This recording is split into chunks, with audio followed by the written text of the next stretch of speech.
வணக்கம். இன்னைக்கு நாம பார்க்க போற விஷயம் ரொம்ப ரொம்ப முக்கியமானது.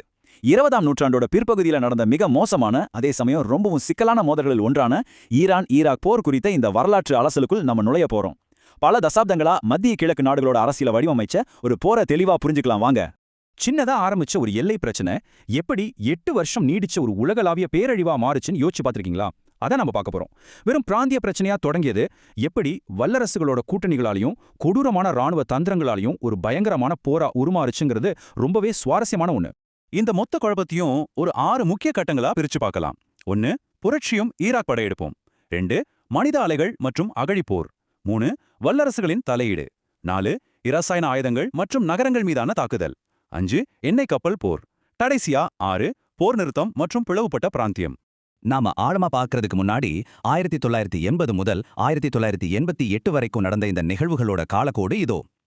இதுதான் நம்ம பயணத்தோட வரைபடம். சரி, உள்ள போலாமா?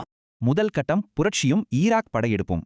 1979ல ஈரானிய புரட்சி நடந்து அமெரிக்கா ஆதரவு பெற்ற ஷா மன்னரை தூக்கி எரிஞ்சிட்டு அயத்துல்லா குமேனியோட இஸ்லாமிய குடியரசு அமைஞ்சது. இதுதான் இந்த மொத்த மோதலுக்கும் பத்த வைக்கப்பட்ட முதல் பொறி. ஈரானோட இந்த புதிய குடியரசை பாதுகாக்க உருவாக்கப்பட்ட படைதான் இஸ்லாமிய புரட்சிகர காவல் படை. இவங்க மதத்தையும் அரசியலையும் ஒன்னா இணைச்சாங்க. இவங்க சும்மா இல்லாம சுத்தி இருக்கிற அரபு நாடுகளுக்கும் இதே மாதிரி கிளர்ச்சியை உருவாக்கணும்னு ரேடியோ மூலமா தொடர்ந்து அறைகோவல் விடுத்தாங்க. இந்த நிலையற்ற தன்மையை ஈராக் அதிபர் சதாம் ஹுசேன் தமக்கு சாதகமா பயன்படுத்திக்க நினைச்சாரு. ஏன்னா அவரோட நாட்டிலையும் ஷியாக்கள் கிளர்ச்சி பண்ணிடுவாங்களோன்னு ஒரு பயம். அது மட்டும் இல்லாம ஷாட் அல் அரப் நீர்வழி பாதைகளையும் கைப்பற்ற நினைச்சாரு. அப்போ ஈராக் கிட்ட 2 லட்சம் வீரர்களும் சோவியட் ஆயுதங்களும் இருந்துச்சு. ஆனா ஈரான் கிட்ட ஆள்பலம் குறைஞ்சிருந்தாலும் அதிநவீன அமெரிக்க போர் விமானங்கள் இருந்துச்சு. 2 பேரும் வேற வேற பலங்களோட மோத தயாராகிட்டாங்க. இரண்டாம் கட்டம் மனித அலைகள் மற்றும் அகழிப்போர். ரொம்ப ஈஸியா ஜெயிச்சிடலான்னு நினைச்சு செப்டம்பர் 1980ல சதாம் ஹுசேன் ஒரு பெரிய திடீர் படையெடுப்பா ஆரம்பிச்சாரு. ஆனா நவம்பர் மாசத்துக்குள்ள ஈரானோட கடுமையான எதிர்ப்பால ஈராக் படைகளோட முன்னேற்றம் அப்படியே ஸ்தம்பிச்சு போச்சு. இந்த மோதல்ல நம்ம கவனிக்க வேண்டிய முக்கிய விஷயம் என்ன தெரியுமா? போரோட தந்திரங்கள் எப்படி படிப்படியா கொடூரமான நிலைக்கு மாறுச்சுங்கிறது தான். சாதாரண வான்வழி தரைப்படை தாக்குதல்ல ஆரம்பிச்சு ரொம்ப சீக்கிரமாவே கற்பனை கூட பண்ண முடியாத அளவுக்கு ரொம்ப பயங்கரமா மாறிடுச்சு. உண்மையிலே சொல்லணும்னா இது 1980கள்ல நடந்த ஒரு முதலாம் உலக போர் மாதிரியே இருந்துச்சு. ஈராக் படைகள் பாதுகாப்பான அகழிகள்ல முள்வேலிகளுக்கு பின்னாடி பதுங்கியிருக்க, ஈரானியர்களோ கன்னி வெடிகள் நிறைஞ்ச களத்துல மனித அலைகளா, அதாவது கொத்து கொத்தா உயிரை பணயம் வச்சு பாய்ந்து போய் தாக்குதல் நடத்தினாங்க. ரொம்பவே துயரமான கட்டம் இது. மூன்றாம் கட்டம் வல்லரசுகளின் தலையீடு. தரைப்போரில் பெரிய முன்னேற்றம் இல்லாததால 1982ல ஈரான் மெல்ல மெல்ல ஈராக்கிற்குள்ள ஊடுருவ ஆரம்பிச்சதும் உலக நாடுகள் எல்லாம் இதுல தலையிட ஆரம்பிச்சிட்டாங்க. இந்த கூட்டணிகளை பாருங்களேன், ரொம்பவே விசித்திரமா இருக்கும்.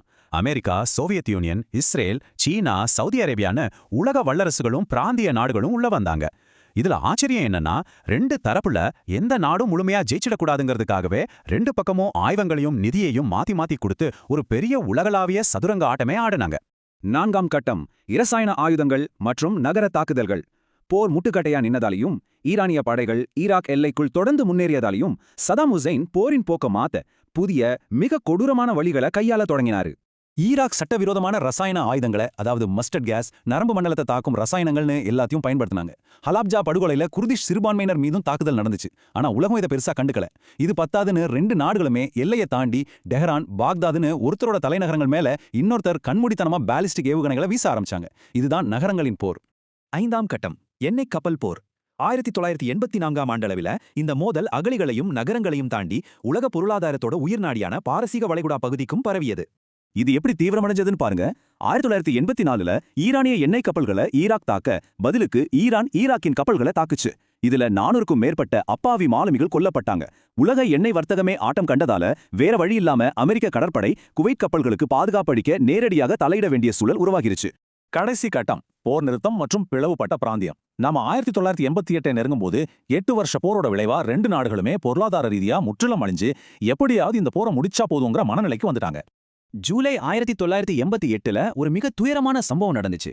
அமெரிக்க கடற்படை கப்பல் தவறுதலா ஈரான் ஏர் விமானம் 65 சுட்டு வீழ்த்துச்சு. அதிலிருந்த 290 பொதுமக்களும் பலியாகிட்டாங்க. இந்த அதிர்ச்சியிலையும் சோர்விலையும் ஈரான் இறுதியா ஆகஸ்ட் 1988ல ஐநா கொண்டு வந்த போர் நிறுத்தத்தை ஏத்துக்கிட்டாங்க.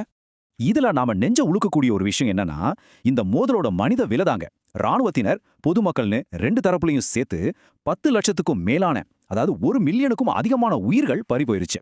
இவ்ளோ நடந்த பிறகும் போருக்கு முந்தைய எல்லைகள்ல எந்த மாற்றமும் இல்ல. 8 வருஷ போரு எவ்வளவு பெரிய பயனற்ற தன்மையை கொடுத்திருக்குன்னு இது மிகச்சிறப்பா விளக்குது. இவ்வளவு கொடூரமான ராணுவ தந்திரங்கள், உலக நாடுகளோட தலையீடு, இது எல்லாம் நடந்தும் கடைசியில 1 இன்ச் நிலத்தை கூட 2 பேராலையும் மாத்த முடியல. இப்போ நம்ம முன்னாடி நிக்கிற கேள்வி இதுதான். இந்த ஈரான் ஈராக் போர் உண்மையிலேயே 1988ல முடிஞ்சிருச்சா? இல்ல இன்னைக்கு மத்திய கிழக்கு நாடுகள்ல நடந்துகிட்டு இருக்கிற மறைமுக போர்களுக்கெல்லாம் இதுதான் களம் அமைத்து கொடுத்ததா? யோசிச்சு பாருங்க. அந்த போர் ஏற்படுத்திய ஆழமான வடுக்களோட நிழல்ல தான் நாம இன்னும் வாழ்ந்துட்டு இருக்கோமா? இத பத்தி நீங்க என்ன நினைக்கிறீங்க?